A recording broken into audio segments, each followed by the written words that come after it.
Ngayong araw mga sir ay gagawa tayo ng Honda ADV na 160 na ang problema nito mga sir ay okay, pandarin muna natin. Tapos kilometer yan 95,903, medyo malaki na rin. Okay, at least sulit, malapit ng mag 100. Kaya rinig nyo yung tunog.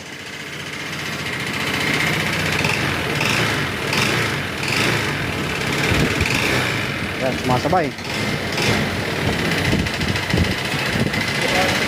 Yan. At alam naman ni sir na natuyuan yung motor ni sir ng langis. Kaya natamaan yung sigunyal black. Yan yung tinamaan. Kapag ito kasi natutuyuan ng langis, yan po yung number 1. Pero sa base naman sa kilometer niya, malaki na. Yan o.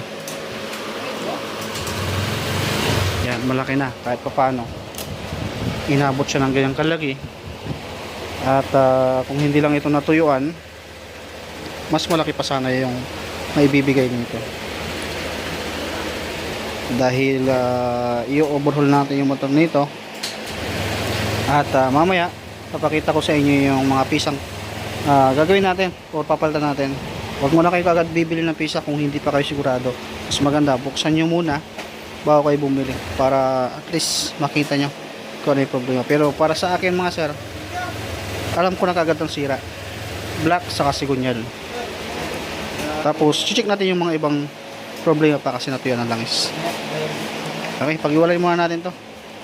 160 ito mga sir, kaya tatanggalin natin ito. Tsaka ito. Ayan, medyo matrabaho nga lang ito si ADV mga sir. Kaya shortcut natin yung video. Doon na lang sa nakahiwalay na yung makina tsaka yung chassis.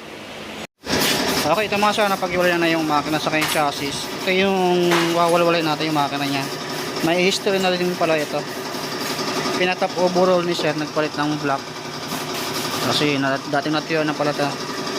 Tapos ang siningil sa kanya 27,000, palit black lang yan mga sir, kasama yung pisa 27,000. Biruin mo yung kalaki na yan. Top overall lang. Samantalang sa amin 19,500 hanggang 22 yung pinakamataas. Ang daming papalitan.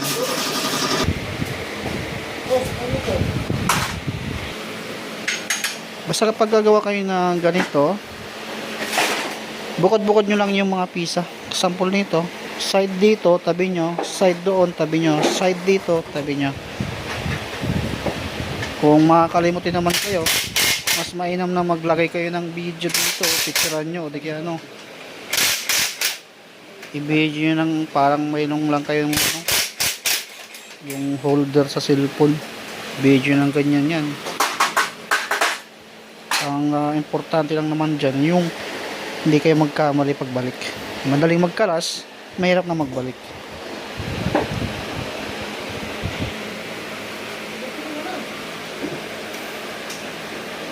Katira ko arm, camshaft, check natin yan. Kapag kasi involved ang langis, yan kasi yung mga damay.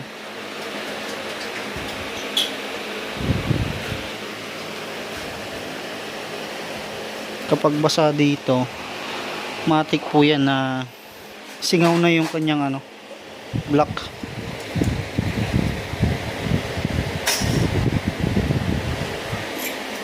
Kapag hindi overheating, ganito yung itsura. Yan. Wala siyang itim-itim dito sa may side ng water jacket.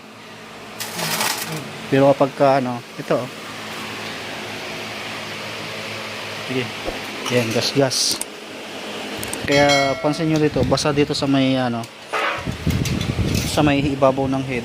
Dahil dun sa gas-gas, tumatagos na yung langis sa ibabaw. Pati yung black, gas-gas yan. Kung gas-gas yung piston, gas-gas din yung black. Pati yung sigunyal, damay. Ang nagpapatibay lang din naman sa makina natin ay langis.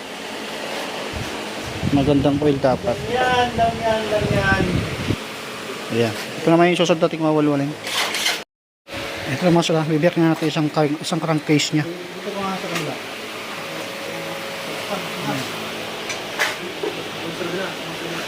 Hawakan.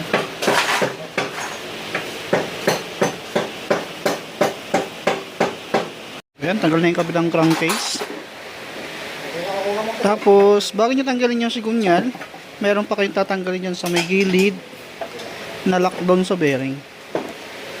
Makikita nyo doon sa may gilid. Dalawang tornilyo na 10 mm. Saka nyo siya pukpukin doon. Palabas yung sigunyal. Patingin yung lock. Patingin. Ito yung sasabi kong lock. Oh. Yan, ganyan. Makikita nyo doon sa may side. Kunin mo yung 20 quarts dyan na... Okay, tapos tatanggal natin yung sigunyal niya. Ibalik niyo yung nut saka nyo kalangan papukpok ng palabas dito para matanggal yung sigunyal. Yan, pupukpukin natin para lumabas. Unti-unti lang naman lalabas yan, hindi yan biglaan. Balik niyo yung nut. Hanggang sa lumabas yan. Okay, tanggal na. Tapos pukpukin mo, gano'n mo. Tanggalin mo yung side na bearing, kabila. Ayan, yung cover ng bearing yan. Okay. Tapos yung check mo yung rocker arm, camshaft, tsaka valve guide. Tapos sabay hugas na rin to. Mamaya papakuha ko yung pisa. Kasi sa atin manggagaling yung pisa nito. Kung ano yung presyo sa labas, yun din ang ipipresyo natin. Ang kumbaga ipinapatong lang natin sa pagkuha ng pisa, yung pag pick up kasi iuutos natin. Yun ang babayaran ni sir, or yun ang idadagdag natin. Pero yung pisa papatungan natin, hindi na.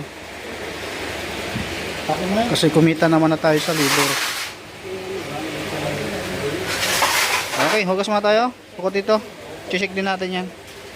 Para sure ball na kasi wala pa daw tulog sila sir. Kaya iniwan na yung unit. At merong siyang parang kakilala na dito pinapunta sa atin. Dahil dun sa pinagpagawa niya sa PIP, ay ayaw niya nang ibalik. Kasi nataasan sa presyo.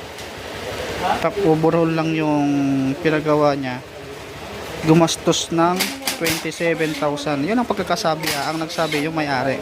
So nakausap namin, hindi ko lang din binidyo yung usapan namin sa gano'n. Diyan daw sa PIP sabi.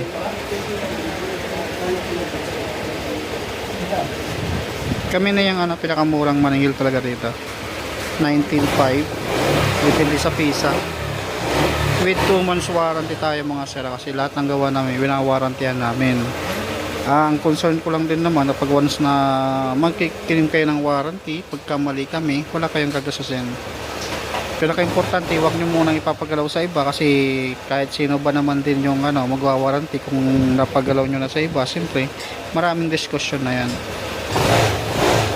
Kaya dapat kapag nasira yung motor nyo, yung ginawa namin nang wala pang 2 months, dalhin nyo lang dito. Kung nagpipm kayo sa akin, hindi ko yung ma-replyan or masabihan, mas pinakamainam, puntahan nyo na lang kami dito. Kasi hindi naman dito talaga totally na magagawa yung motor nyo. Kahit na i-PM nyo pa ako, hindi ko rin siya mapupuntahan. Kaya yung sinasabi ko lagi na ito, kapag natapos to, i-explain namin yung warranty namin. At kapag nagkaroon ng problema, puntahan lang dito. Ayan, goods naman yung rocker arm. Ayan, kita ko rin na goods naman yung camshaft niyan. Valve guide na lang ang i-check natin para malaman natin kung black set lang at mga oil seal saka sigunyal. Kung yun lang yung papalitan natin.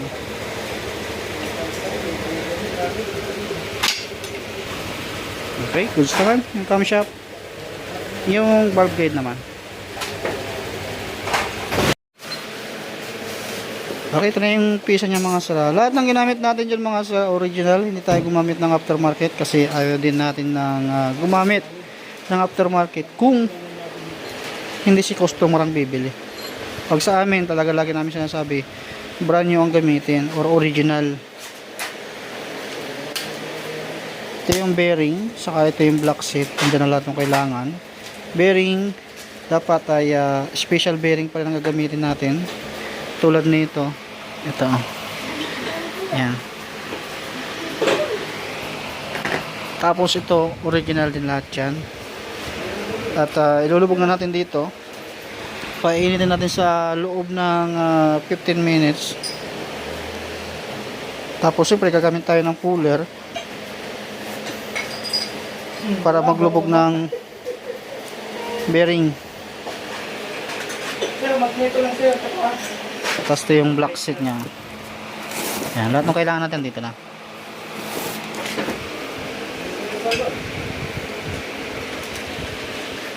Ayan, nalubog niya na gamit yung special puller na ginawa ko. Pang click lang talaga siya or pang EDB. Tapos isasalpak na natin dito. Ayan mga sir, pinapainit na natin sa loob ng 15 minutes, saka sasalpak nyo na yan. Sigun yan. Okay, fast forward natin. Okay, tapos na tayo sa 15 minutes na paglulubog. Okay, ready to salpak na yan. Okay, ulit tayo. Bali, natabingi kasi yung pagkakaganon niya. Ulit, part 2. Okay, part 2. Yan, ganoon dapat ang tunog. Okay, tapos palalamigin natin. Beta gray, lalagyan na natin yan. Tapos yung lock, huwag nyo na kalimutan. Dowel pin na may washer. Ay, washer na may uring dito yan. Yan, huwag nyo na kalimutan. Lagi nyo tatandaan yan. Okay. Okay, habang pinapalamig natin yan. Yan, pasilip ko muna itong mga pisa natin. Para makita rin ni sir na may-ari nito. Na ginamit natin ay original parts. Ayan, lahat ng kailangan natin, ayan, andito na, mga valve seal, piston ring, hanggang piston pin, andyan na lahat, pati block. Ayan, lahat yan bago. Ayan, hanggang doon sa block set.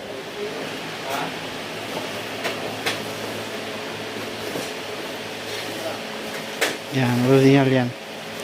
Na kahit iwan nyo yung motor sa amin mga sir, makakaasa kayo na lahat ng ilalagay nating pisa, lahat po yan ay original. Yan, kasi ayaw din namin kayong lukuin pagdating lang sa ganyan.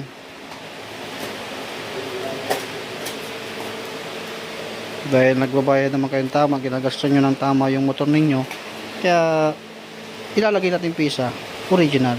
Okay, unahin mo natin yan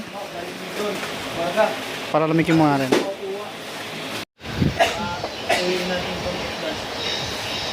Okay, yan na, salpak na. Dowel pin, huwag nyo na kakalimutan. Medyo mahaba yung dowel pin nito mga sir.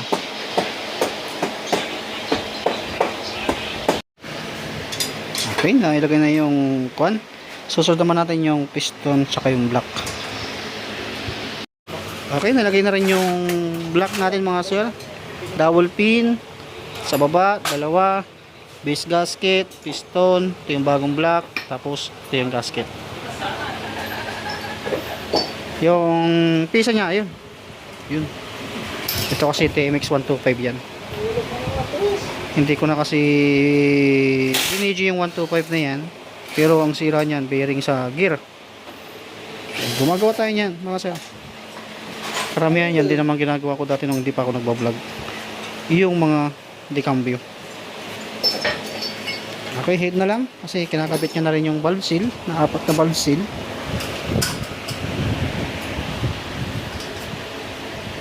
May kulang yan. Tapos mabubuo na. May sasalpak na natin ito sa chassis niya.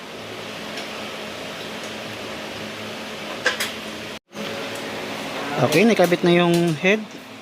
Iigpitan na lang. Tapos gumagamit tayo ng torque wrench. Nilagay na rin yung nilagay na rin yung magneto saka yung stator, radiator, water pump saka tensioner na yung kulang. Doon sa water pump mga sir, siguraduhin yung bago yung ilalagay yung o-ring para hindi kayo madoble ng gawa kasi maglilik yan lalo kung hindi nyo makita at nagkaroon siya ng crack. Kapag lumaki na yung butas or nag-expand na siya, palitan nyo na kasi madodoble lang kayo ng trabaho, mauulit lang yung dalawang o-ring dito. Yan, napaka importante yan para hindi mag-overheat. Okay, yun na lang. Tapos sukat ng valve clearance natin mga sara, same pa rin sa click, 10 saka 24 pa rin ang size na gagamitin nyo sa feeler gauge. Mas magandang gumamit kayo ng feeler gauge para saktong-sakto yung sukat. Huwag kayong gumamit ng feeling gauge dahil alam niyo naman si PCX or si ADB mahirap mag-tune up lalo kung nakakabit na dito. Kabit ko lang muna lang. Okay, kabit. Assemble mo natin lahat. Yun na lang yung kulang. Tapos ma-assemble na natin dito. Okay, nabuo na yan yung makina. Tambotso na lang sa aking cover dito. Tapos magpapacivity cleaning pa pala ito. So lalagyan natin ng langis sa coolant. Yan lang kasi yung available natin ngayon. At least magkapalit naman siya sa loob ng 500 km. Magpapalit ulit siya. Si under brake in. Ang gagawin natin,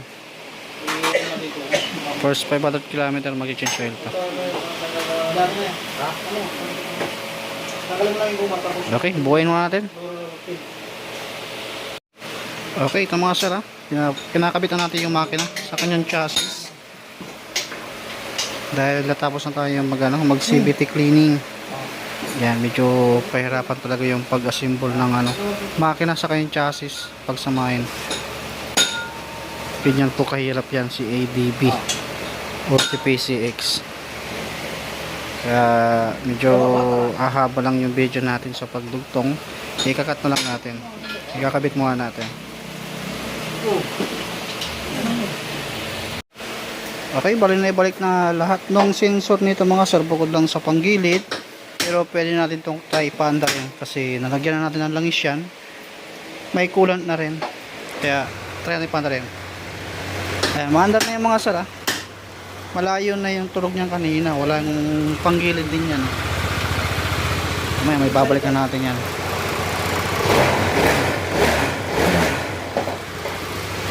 Ayan, tahimik na. Okay, ibalik na natin lahat. Tapos mamaya magpa-final tayo. Kasi painitan natin yan o obserbahan natin yan kung mayroon bang linkage yung ginawa nating makina.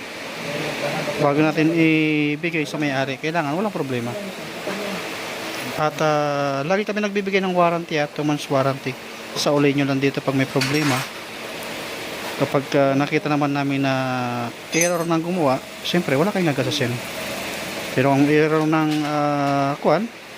ng driver, siyempre labas ang warranty. Kasi kahit na gaano katibay yung pisa o kahit na gaano yung kagaling yung gumawa, kung napabayaan naman sa langis or sa iba ay talaga may sira yung makina. Meron tayong isang ADB dyan, waiting na lang tayo sa pisa. Medyo mahirap maghanap ng pisa ng ADB na 150. Okay, tapusin mo natin to. Kabit natin lahat. Okay, ito na mga sir, naibalik na natin yung kanyang mga pairings bukod dun sa top box sa cover. Ay okay na, nakakuha na to.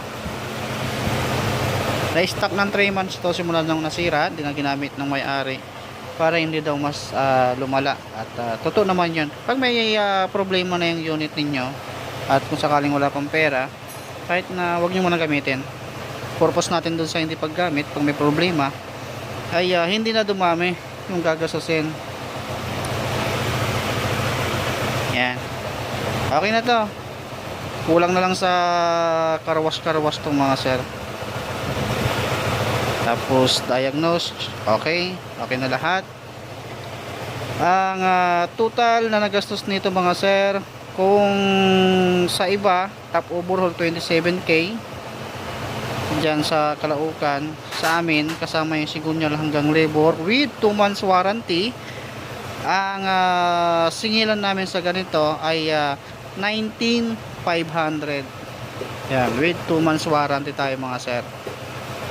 Yan na yung pinakasagad ko talaga sir, mga sir. Kasi alam nyo naman na talagang mahal ang pisa ng ADB, tapos mahal din po ang labor. Pero tingnan nyo na doon sa naikwento ko, na naikwento rin sa akin ng may-ari na pinagawa ito dati kasi top overhaul ang problema. 27k ang nagastos, yun ang sinabi ng may-ari mga sir sa akin. Sabi ko masyado nang malaki yung top overhaul, 27k. At ang sinabi black seat lang naman daw yung pinalitan. Kahit sabi mong kasama mo na si kunyal, malaki pa rin. Yan, girls na ito mga sir. Yung pan na lang, box nyo na lang, tapos pwede na itong makuha. Dahil habang binabalik yung kanyang pairings mga sir ay naobserbahan na rin yung makina kung mayroon siyang linkage or may tulo ba yung kulan. At ayun nga, wala namang siyang tulo, kaya presentable namin may ibibigay ito sa may-ari. Pero under pa rin ng break-in pa rin dapat to. Huwag mo nang hahatawin. Ganito talaga ang tulong ng ADB. Yan po talaga ang tulong niyan. Okay, bali tatapusin ko na yung video natin. Hanggang dito na lang ito mga sir. Pa-share na rin mga sir, tapos i-follow nyo na rin kami hanggang sa Facebook namin na JMK Motovlog. Bali 3 na yung shop natin mga sir ha. Isa sa Montalban, isa dito sa Quezon City, isa sa Aguula Union. Okay, maraming salamat mga sir. Ingat po kayo.